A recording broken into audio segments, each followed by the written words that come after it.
Assalamualaikum warahmatullahi wabarakatuh. Bismillahirrahmanirrahim. Innal hamdalillah nahmaduhu wa nasta'inuhu wa nastaghfiruh wa na'udzu billahi min shururi anfusina wa sayyiati a'malina. Man yahdihillahu fala mudilla lahu wa man yudlil fala hadiya lahu. وأشهد أن لا إله إلا الله وحده لا شريك له وأشهد أن محمدا عبده ورسوله يا أيها الذين آمنوا اتقوا الله حق تقاته ولا تموتن إلا وأنتم مسلمون يا أيها الناس اتقوا ربكم الذي خلقكم من نفس واحدة وخلق منها زوجها وبث منهما رجالا كثيرا ونساء واتقوا الله الذي تساءلون به والأرحام إن الله كان عليكم رقيبا يا أيها الذين آمنوا اتقوا الله وقولوا قولا سديدا يصلح لكم أعمالكم ويغفر لكم ذنوبكم ومن يطع الله ورسوله فقد فاز فوزا عظيما أما بعد فإن أصدق الحديث كتاب الله وأحسن الهدي هدي محمد صلى الله عليه وعلى آله وسلم وشر الأمور محدثاتها وكل محدثة بدعة وكل بدعة ضلالة wa kulla dhalalatin finnar. Alhamdulillah, kita bersyukur pada Allah Subhanahu wa taala pada hari ini, Kamis malam Jumat, malam yang ke-21 dari bulan Jumadil Akhirah 1447 Hijriah, bertepatan dengan 11 Desember 2025. Kita dimudahkan oleh Allah Subhanahu wa taala untuk duduk bersama kembali mengkaji kitab Bulughul Maram, yaitu pada Kitabul Jami', kitab hal-hal yang umum. Dan pada malam ini kita membahas babul birri wassilah, bab berbuat kebajikan dan menyambung hubungan rahim. Salawat dan salam semoga selalu Allah berikan kepada Nabi kita Muhammad sallallahu alaihi wa ala alihi wasallam, pada keluarga beliau, para sahabat, serta orang-orang yang mengikuti beliau sampai hari kiamat kelak. Dengan nama-nama Allah yang husna dan sifat-sifatnya yang mulia, kita berdoa, Allahumma inna nas'aluka ilman nafi'an wa rizqan tayyiban wa amalan mutaqabbala. Allahumma amin. Ahibati fillah, afani Allah wa iyyakum. Pada sebelumnya kita sudah menyelesaikan babul adab, bab tentang adab-adab, yaitu perbuatan-perbuatan dan ucapan-ucapan yang baik.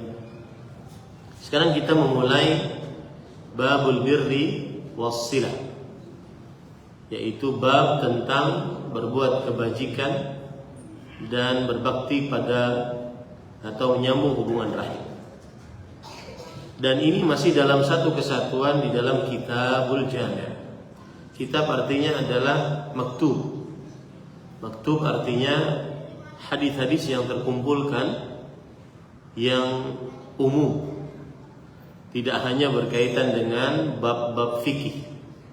Karena kitab Bulughul Maram sebenarnya ditulis untuk mendalili permasalahan-permasalahan fikih. Kemudian Al-Hafidz Ibnu Hajar Al-Asqalani rahimahullah menyebutkan di akhir kitab Bulughul Maram, yaitu Kitabul Jami'. Dan Kitabul Jami' ini adalah kitab yang umum, tidak hanya mencakup perkara-perkara fikih tetapi juga mencakup perkara-perkara selain fikih seperti yang sudah kita pelajari babul adab, bab tentang adab-adab keislaman. Kemudian sekarang kita memulai babul birri wassilah. Kemudian nantinya ada bab zuhud wal wara', bab tentang zuhud dan wara'. Tentunya ini jauh dari hukum-hukum fikih, ya, hukum-hukum fikih. Kemudian bab ar-rahab min wasawi al-akhlaq, bab larangan dari mengerjakan perbuatan-perbuatan yang buruk atau akhlak-akhlak yang buruk. Dan terakhir babnya adalah bab targhib fi makarimil akhlaq, bab motivasi untuk berakhlak yang mulia. Kemudian setelahnya ada bab dzikir wa du'a, bab tentang zikir-zikir dan doa-doa. Dan ini masih dalam satu kesatuan di dalam Kitabul Jami', yang mana sebenarnya sekali lagi saya ucapkan bahwa kitab Bulughul Maram adalah kitab yang sebenarnya berkaitan dengan kitab fikih.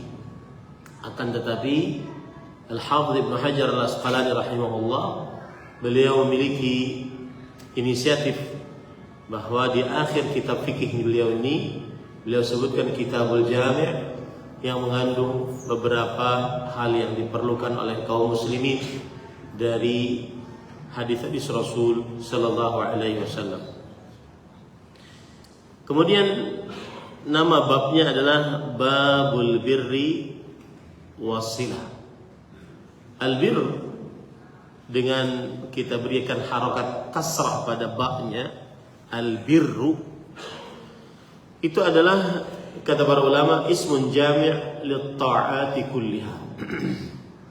Al-birru adalah sebuah kata yang mencakup seluruh ketaatan, seluruhnya, al-zahir wal-batinah, baik yang lahiriah yang nampak oleh manusia ataupun yang batiniyah, yaitu yang di dalam qalbu. Inilah yang disebut dengan albir. Di antara dari albir yang lahir, yang nampak adalah birrul walidain, yaitu ada kata-kata birrul walidain, bakti kepada kedua orang tua. Nah, kemudian itulah yang dimaksud dengan albir, yaitu segala macam ketaatan. Kemudian as-silah adalah dari kata wasala yasil, yang artinya adalah diddul qati'ah, kebalikan dari memutus atau pemutusan. As-silah adalah hubungan, kebalikannya adalah al-qati'ah, pemutusan. Dan yang dimaksud di sini adalah silaturahim, yaitu menyambung hubungan rahim. Dan nanti kita akan jelaskan bagaimana tata cara menyambung hubungan rahim. Dan yang dimaksud dengan silaturahim adalah al-ihsan ilal aqrabin min dzawin nasab wal ashar. Yang dimaksud dengan silaturahim adalah berbuat baik kepada para kerabat yang ada hubungannya dengan nasab seseorang. Berbuat baik kepada para kerabat yang ada hubungannya dengan nasab seseorang. Warifqu bihim wa ri'ayatu ahwali, dan berbuat lembut kepada mereka dan memperhatikan keadaan mereka. Ini termasuk daripada yang dimaksud dengan menyambung hubungan rahim. Baik, di dalam bab ini Al-Hafidz Ibnu Hajar Al-Asqalani rahimahullah akan menyebutkan hadis-hadis yang berkaitan dengan birrul walidain, berbakti pada orang tua dan bersungguh-sungguh untuk bisa menggapai ridha orang tua. Kemudian juga beliau akan menyebutkan hadis-hadis yang berkaitan dengan peringatan dari durhaka pada orang tua. Dan beliau juga akan menyebutkan hadis-hadis yang berkaitan dengan menyambung hubungan rahim dan peringatan keras dari memutuskan hubungan rahim. Beliau juga akan menyebutkan hadis-hadis yang berkaitan dengan berbuat baik kepada tetangga kemudian juga berbuat ma'ruf kepada tetangga dan diharamkan untuk berbuat keburukan. Baik. Kita masuk hadis yang pertama. An Abi Hurairah radhiyallahu anhu qala qala Rasulullah sallallahu alaihi wa ala alihi wasallam man ahabba an yubsata alaihi fi rizqihi wa an yunsa lahu fi atharihi falyasil rahimah. Akhrajahu al-Bukhari. Dari Abu Hurairah radhiyallahu anhu, beliau berkata, Rasulullah sallallahu alaihi wasallam bersabda, barang siapa yang ingin dilapangkan atasnya dalam rezekinya dan dipanjangkan untuknya dalam umurnya, maka sambunglah rahimnya. Hadis riwayat Bukhari. Hadis ini maknanya adalah Rasulullah SAW tadi bersabda, barang siapa yang ingin, maksudnya siapa yang menyukai untuk dipanjangkan, dilapangkan rezekinya. Dilapangkan rezekinya maksudnya diluaskan rezekinya. Dan rezeki yang dimaksud adalah makan, makanan, minuman, pakaian, bahkan ilmu itu termasuk rezeki. Karena kata rezeki artinya adalah ismun likulli ma yuntafa'u bih. Setiap kata yang diambil manfaat darinya. Setiap kata yang menunjukkan kepada apa saja yang diambil manfaat darinya, itu adalah rezeki.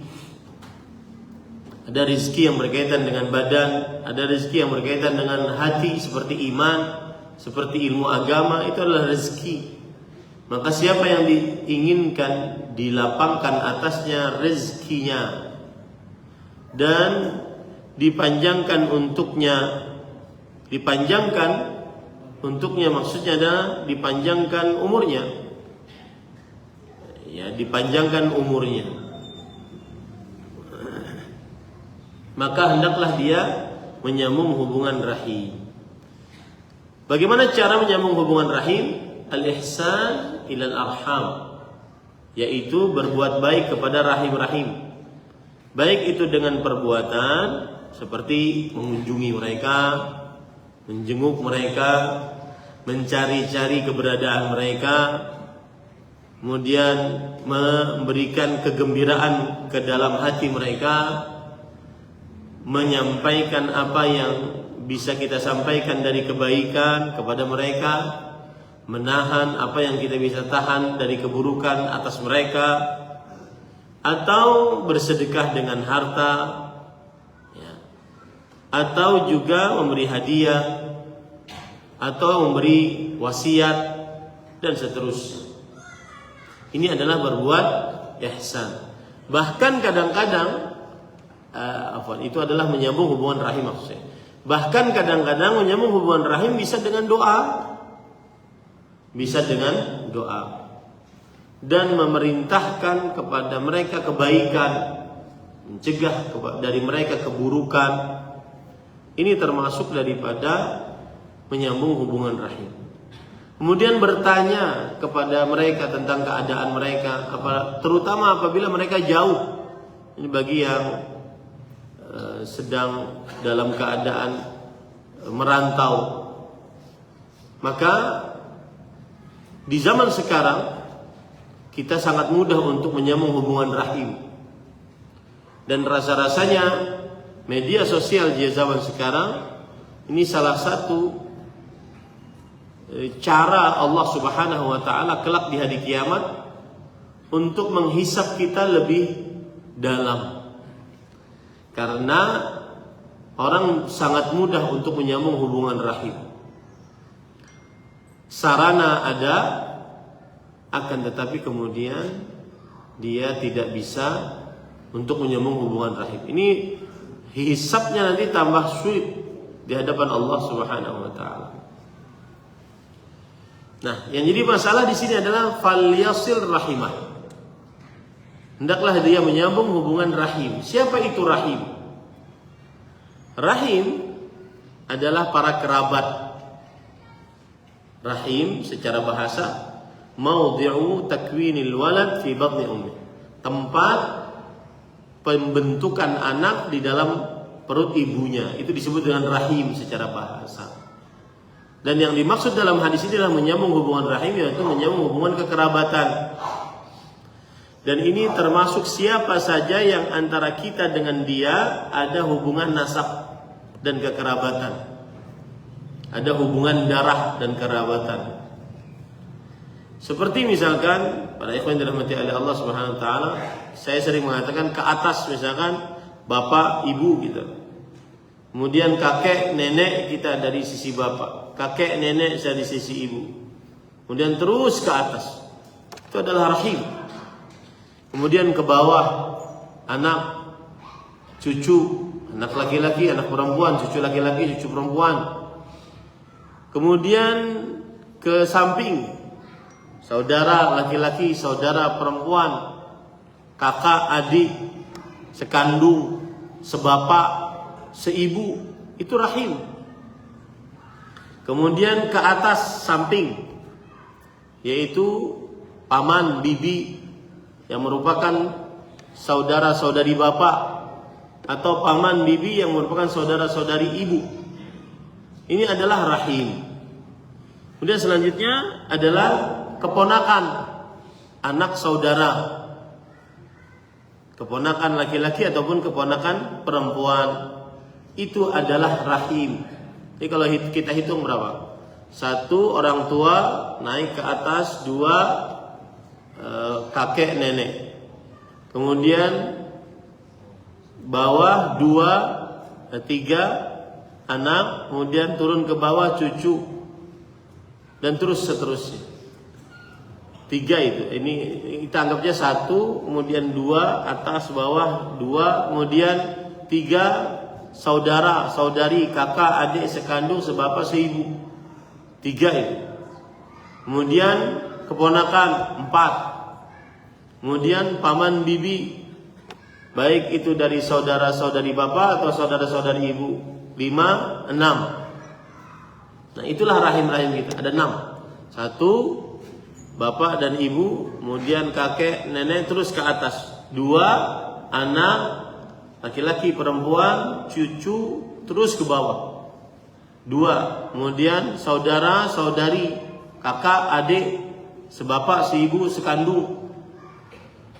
3 ya, kemudian keponakan 4. Kemudian paman bibi, saudara bapak, saudari bapak, atau paman bibi, saudara bapak, saudara ibu, saudari ibu. Ini adalah rahim. Ada 6. Ini adalah rahim. Ini para ikhwan yang dirahmati oleh Allah Subhanahu wa taala. Nah, itu yang dimaksud dengan menyambung hubungan rahim. Baik. Apa pelajaran yang kita bisa ambil dari hadis ini? Yang pertama, hadis ini dalil ala jawazi mahabbatil basti fi rizq. Bolehnya menyukai dilapangkan rezeki dalam Islam. Jadi tidak tercela lapang rezeki dalam Islam. Yang tercela adalah bagaimana sikap kita kalau sudah lapang rezeki. Allah bahkan menyebutkan dalam Al-Quran, wa tuhibbunal mala hubban jamma. Kalian menyukai harta dengan kesukaan yang sangat tinggi. Allah juga berfirman, wa innahu lihubbil khairi lasyadid. Sesungguhnya manusia sangat suka terhadap khair. Khair ini adalah harta. Dan kesukaan manusia terhadap harta dijelaskan oleh Imam Ibnu Katsir rahimahullah, ulama Islam bermadzhab Syafi'i pada abad ke-8 Hijriah, bahwa dengan 2 cara.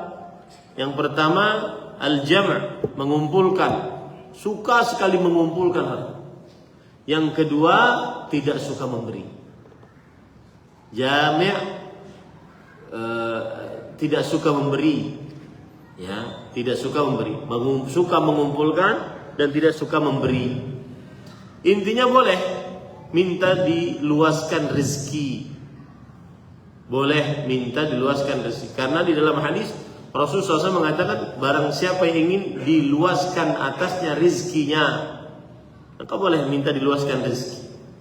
Tetapi yang tercela adalah dia menjadikan dunia, harta benda tujuan utama hidupnya, bukan sarana untuk beribadah kepada Allah SWT. Baik, pelajaran yang selanjutnya dari hadis ini adalah hath ala silatur rahim wa 'azimi athariha al-insan.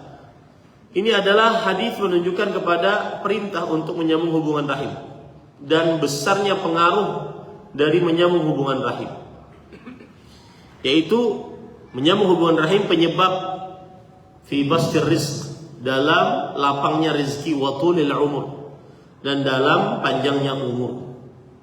Jadi hadis ini terdapat perintah untuk menyambung hubungan rahim.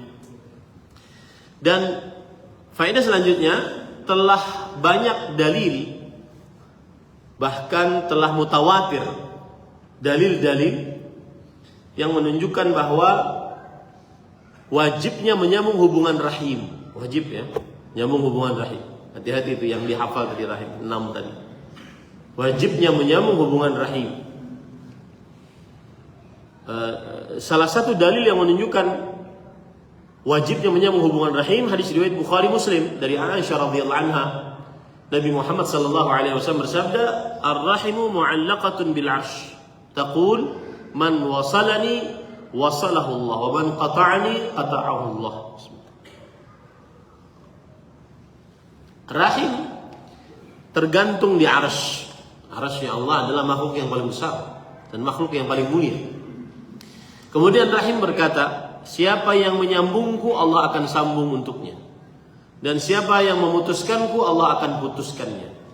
Maksudnya, siapa yang menyambung hubungan rahim Allah akan berikan berkah pada hidupnya, dan siapa yang memutuskan hubungan rahim maka Allah akan putuskan rahmat darinya.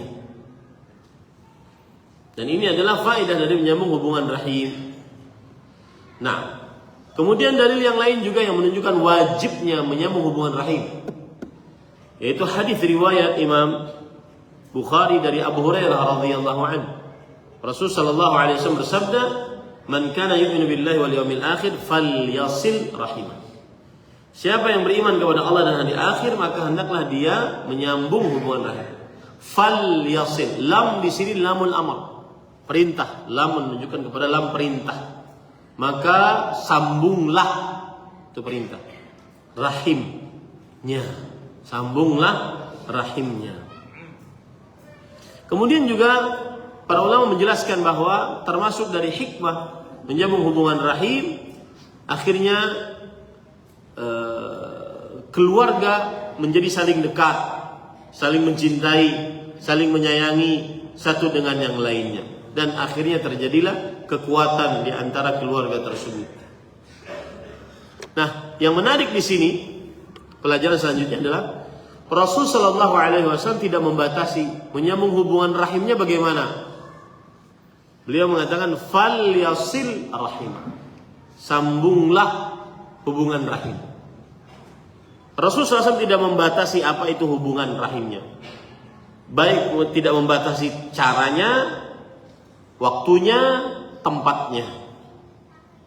Ini hikmah dari syariat Islam, bahwasanya menyambung hubungan rahim bisa dengan apa saja sesuai dengan kemampuan dan keperluan.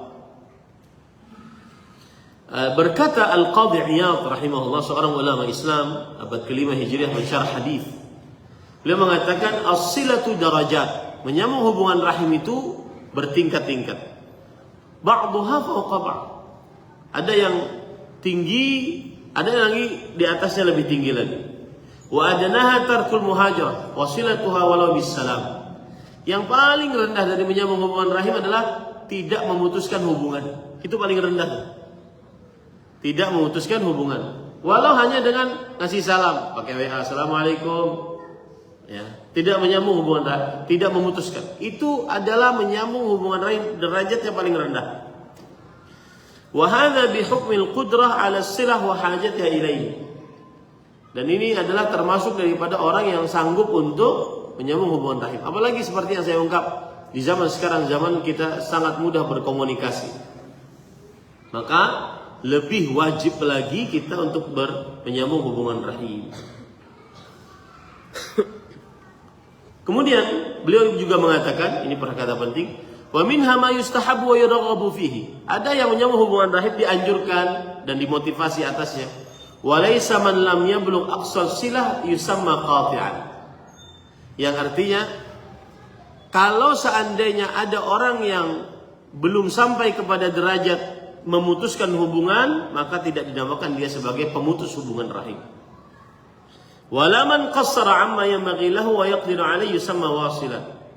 Dan tidak dinamakan juga bagi orang yang sangat mudah menghubungi, tetapi dia tidak mudah menghubungi, kemudian dia padahal mampu untuk menghubungi, tetapi dia tidak menghubunginya, maka tidak dinamakan dia termasuk orang yang menyambung hubungan rahim.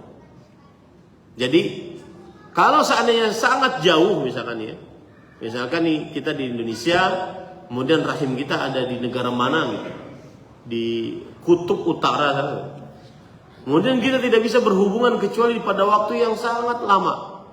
Ketika dia pindah ke sebuah negara yang di situ ada sinyal internetnya, baru dia bisa berhubungan. Nah, ketika itu terjadi tidak terlalu sering tetapi tetap berhubungan, maka ini tidak dinamakan sebagai memutus hubungan rahim, karena sesuai dengan kemampuan masing-masing. Sebaliknya, kalau ternyata dekat, apalagi sampingan rumah, kemudian dia jarang mengucapkan salam, jarang menyapa, maka ini bisa-bisa dianggap sebagai seorang yang memutuskan hubungan rahim, bukan orang yang menyambung hubungan rahim. Ini tergantung keadaannya. Nah, ini para ikhwah yang dirahmati oleh Allah Subhanahu wa taala. Baik. Pelajaran selanjutnya dari hadis ini adalah ajma' ahlul ilm ala wujubi silaturahim fil jumlah. Para ulama bersepakat, ijma', konsensus tentang wajibnya menyambung hubungan rahim secara umum. Tentang wajibnya menyambung hubungan rahim secara umum. Nah, cuma mereka berbeda pendapat. Apa batasan menyambung hubungan rahim? Apa batasan si rahim ini yang kita wajib untuk menyambung hubungan rahim? Siapa saja rahim-rahim tersebut? Siapa saja rahim-rahim tersebut?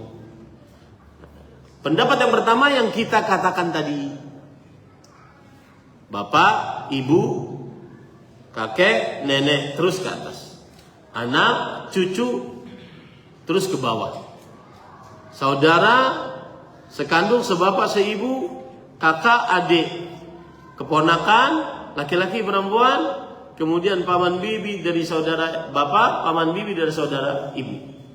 Itu rahim. Ini pendapat yang pertama. Dan ini pendapat yang kita kuatkan. Ini pendapat yang pertama dan ini pendapat yang kita kuatkan. Artinya, kalau ada sepupu kita tidak hubungi, kita tidak dianggap sebagai memutuskan hubungan rahim. Karena sepupu tidak masuk.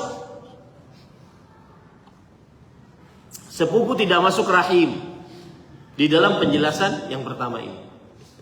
Yang masuk rahim adalah paman bibinya, yaitu bapak, saudara dari bapak dan saudari dari bapak, saudara dari ibu, saudari dari ibu. Adapun sepupu, karena dia bukan rahim, maka tidak mengapa kita tidak bahkan mengirimkan salam, mengucapkan salam kepadanya atau mencarinya, tidak mengapa, tidak berdosa atas hal tersebut. Baik.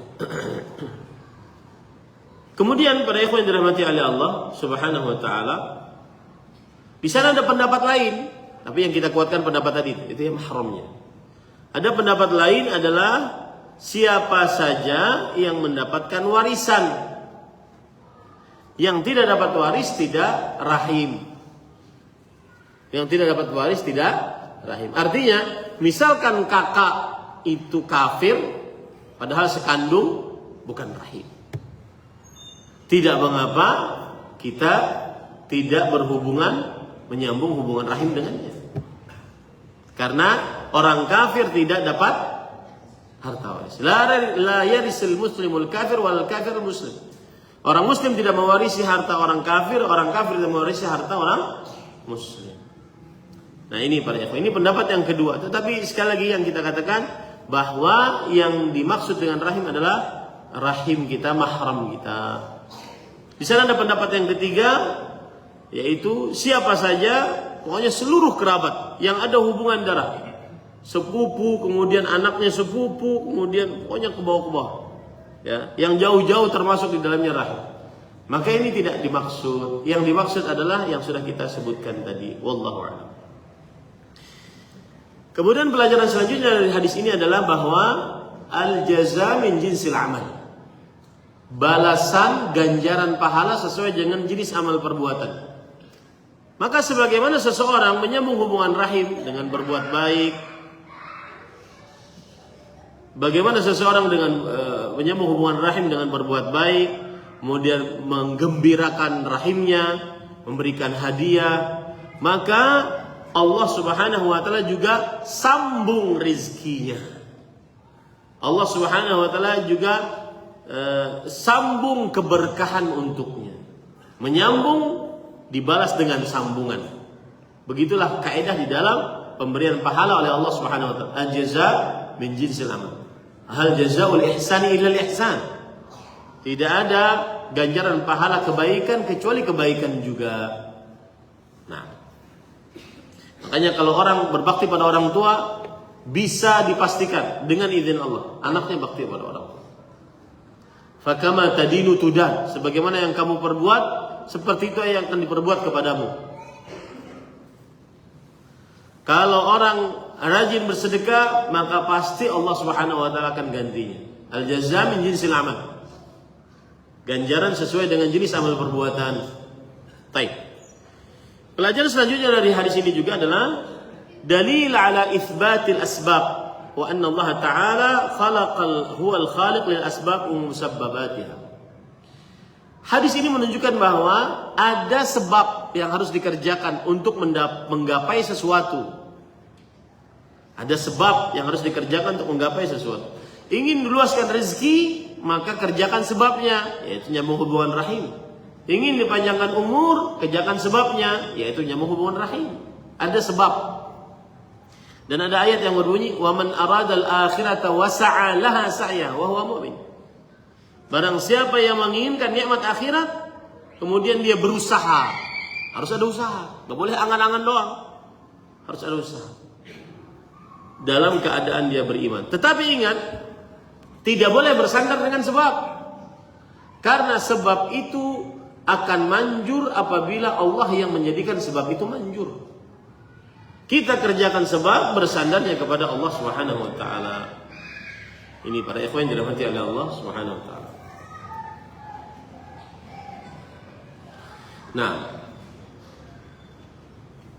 Nah, ada perkataan menarik dari Fadilatul Syekh Abdul Rahman bin Nasir As-Sa'di rahimahullah. Beliau mengatakan, "Kama anna as-sihhata wa tibal hawa wa tibal ghidha wa isti'mal al-umur al-muqawwiyah lil abdan wal qulub min asbabi tulil umur, fakadzalika silatul rahim. Ja'alaha Allah azza wa jalla sababan rabbaniyan." Sebagaimana kesehatan, kemudian udara yang sejuk, yang segar, kemudian makanan gizi yang baik, dan penggunaan perkara-perkara yang bisa menguatkan tubuh, seperti misalkan tadi, ini bisa membuat seorang lebih semangat, gitu. Kopi. Maka demikian pula menyambung hubungan rahim bisa membuat seseorang diluaskan rezekinya, dipanjangkan umurnya. Dan ini sebab syar'i. Di sana ada sebab kauni, ada sebab syar'i. Seseorang harus mengatur makannya, seseorang harus mengatur istirahatnya, sebab kauni untuk bisa panjang umurnya. Di sana ada sebab syar'i untuk bisa panjang umurnya, menyambung hubungan rahim. Nah, ini harus dipahami baik-baik bahwa Allah dengan hikmahnya menciptakan sebab, tidak begitu saja. Dan sebab itu Allah jadikan sebagai sebab. Kalau ada sebab tetapi Allah tidak menjadikannya sebagai sebab, maka tidak bisa menjadi sebab. Makanya bersandarlah hanya kepada Allah Subhanahu wa taala. Baik. Pelajaran selanjutnya, ini penting. Jumhur ulama berpendapat ala anna al-umra yazid wa yanqus. Mayoritas para ulama berpendapat bahwa umur itu bertambah dan berkurang berdasarkan hadis ini. Berdasarkan hadis. Ya. Taib. Bukankah ada ketetapan di dalam kitab Allahul Mahfuz? Allah berfirman dalam surah Ar-Ra'd ayat 39. Yamhullahu ma yasha wa yuthbit wa 'indahu umul kitab. Allah menghapus sekehendaknya dan Allah menetapkan sekehendaknya. Dan di sisi Allah ada induknya kitab. Yang mana kitab tersebut disebut sebagai Allahul Mahfuz. Di dalam kitab itu tertulis seluruh ketetapan makhluk. Dan tidak berubah. Lalu bagaimana dengan hadis ini, Ustaz? Siapa yang ingin diluaskan rezekinya, dipanjangkan umurnya, maka hendaklah dia menyambung hubungan rahim. Berarti ada peluasan rezeki dari apa yang di dalam kitab Lauhul Mahfuz. Begitukah? Ada pemanjangan umur dari apa yang ada dalam kitab Lauhul Mahfuz? Jawabannya tidak. Jawabannya ada dua. Yang diluaskan rezekinya dan yang dipanjangkan umurnya adalah yang tercatat di dalam buku catatan para malaikat. Oh, berarti ada buku catatan lain? Iya. Ada buku catatan namanya Al-Lauhul Mahfuz. Di situ ketetapan seluruh makhluk serinci-rincinya sampai endingnya. Umurnya berapa, rezekinya berapa selama hidup di dunia. Dan ini tidak ada yang mengetahuinya tentang apa yang tercatat dan ditetapkan di dalam kitab Lauhul Mahfuz kecuali Allah Subhanahu wa taala. Makanya orang baca burdah itu keliru. Karena di dalam burdah mengatakan wa min ulumika ilmul lauhi wal qalam. Termasuk ilmumu ya wahai Nabi Muhammad SAW adalah ilmu tentang pencatatan amal, pencatatan takdir.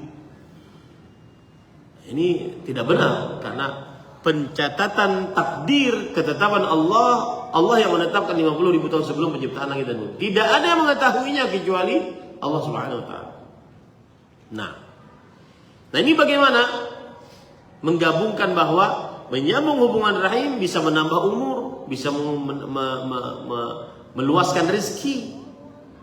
Sedangkan di dalam kitab Lauhul Mahfuz tidak ada perubahan sama sekali. Jadi jawabannya adalah ada buku namanya Lauhul Mahfuz, itu tidak berubah sama sekali. Di bawah buku itu yang sesuai dengan buku ini ada namanya At-Taqdir Al-Umri. Takdir Allah Subhanahu wa taala seumur hidup seseorang. Kapan itu? Ketika kita baru 120 hari di dalam perut ibunda kita. Datang malaikat, kemudian meniupkan ruh, kemudian menuliskan bikat birizkihi, rizkinya, ajalnya, kemudian nasibnya, ya, kemudian amalnya. Inilah yang disebut dengan buku pencatatan malaikat. Dan malaikat tidak tahu endingnya apa. Ini adalah namanya takdir sepanjang umur. Ada namanya takdir hauli, takdir setiap tahun. Buku pencatatan untuk takdir setiap tahun. Ini terjadi pada Lailatul Qadar. Allah berfirman dalam surah Ad-Dukhan, Inna anzalnahu fi lailatin mubarakah. Inna kunna fiha munzirin. Inna kunna munzirin. Fiha yufraqu kullu amrin hakim. Di dalam Lailatul Qadar dirinci setiap perkara-perkara yang terjadi pada satu tahunan. Nah, di dalam catatan itulah yang berubah. Paham ya? Di dalam buku catatan itulah yang berubah. Ada sebagian mengernyitkan dahi. Enggak paham. Ya memang itu batasan otak kita. Pokoknya yang dipahami yang berubah adalah di dalam buku catatan para malaikat. Baik itu tahunan ataupun seumur hidup. Ada lagi yang ketiga, al-yaumi, takdir al-yaumi, ketetapan harian. Allah berfirman dalam surah Ar-Rahman. Gimana ayatnya? fi kulli yawmin sya'an. Ada ayat dalam surah Ar-Rahman. Allah Subhanahu wa taala berfirman pada surat Ar-Rahman,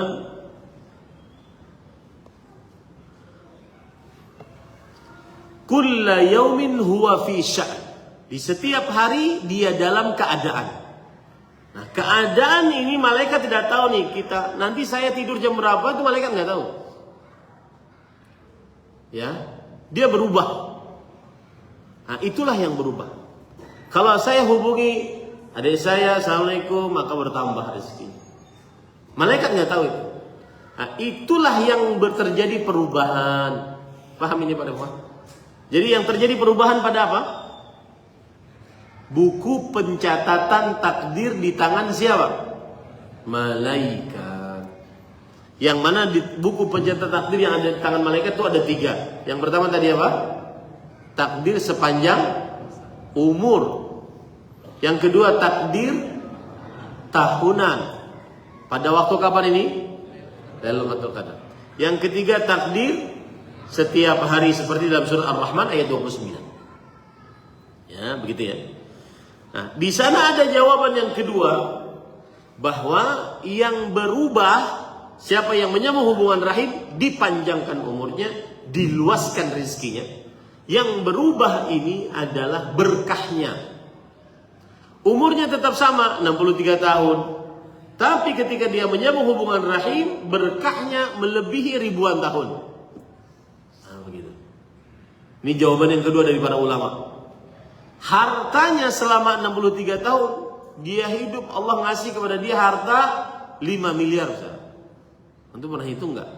Berapa kira-kira kalau sampai 63 tahun umur saya, itu berapa yang Allah pernah kasih hidup kepada kita? Berapa miliar gitu? Nggak sampai triliun kayaknya ya, miliar saja.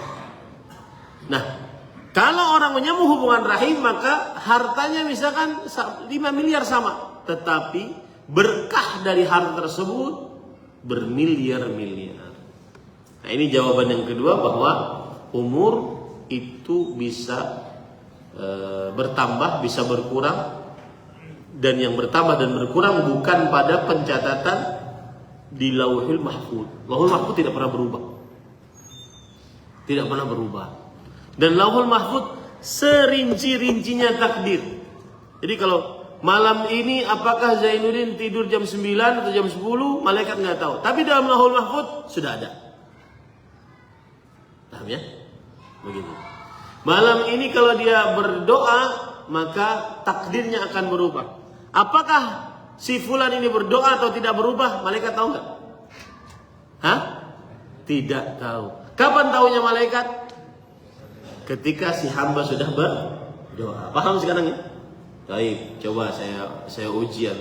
Bang, abang, apakah harta umur seseorang bertambah berkurang? Maksud saya, oke. Pertanyaan saya adalah, apakah harta kita yang sudah ditetapkan oleh Allah dalam kitab Lauhul Mahfuz berubah? Siapa yang bisa jawab? Yang ada dalam kitab Lauhul Mahfuz tidak berubah sama sekali. Apa endingnya? Wallahu a'lam. Kita nggak tahu. Mudah-mudahan kita penghuni surga. Mudah-mudahan kita bisa masuk surga tanpa hisab. Endingnya begitu. Yang jelas dalam kitab Lauhul Mahfuz tidak pernah berubah. Taib. Kalau orang menyambung hubungan rahim, kemudian ditambah umurnya, dilapangkan rezekinya, berarti kan terjadi perubahan, Bang. Ini perubahan ada dalam kitab Lauhul Mahfuz atau di mana? Catatan malaikat. Catatan malaikat ada berapa? 3. Yang pertama, sepanjang umur. Saat kapan itu? Saat kita masih janin. 120 hari datang malaikat meniupkan ruh pada kita, lalu menuliskan rezeki, ajal, kemudian nasib kemudian amal. Dituliskan oleh malaikat. Nah ini yang berubah nih. Atau buku catatan malaikat setiap tahun. Kapan itu? Yaitu ketika Lailatul Qadar, ketika bulan Ramadan. Malaikat tidak tahu nih setahun ke depan kita mau ngapain, nggak tahu. Cuma dituliskan seperti itu saja oleh Allah Subhanahu wa taala secara umum. Tapi rincinya tidak tahu. Rinciannya ada di mana? Allah. Kemudian yang ketiga adalah yang ada di dalam setiap harinya, yaitu harian. Nah ini malaikat juga tidak tahu si fulan akan bangun dan tidur.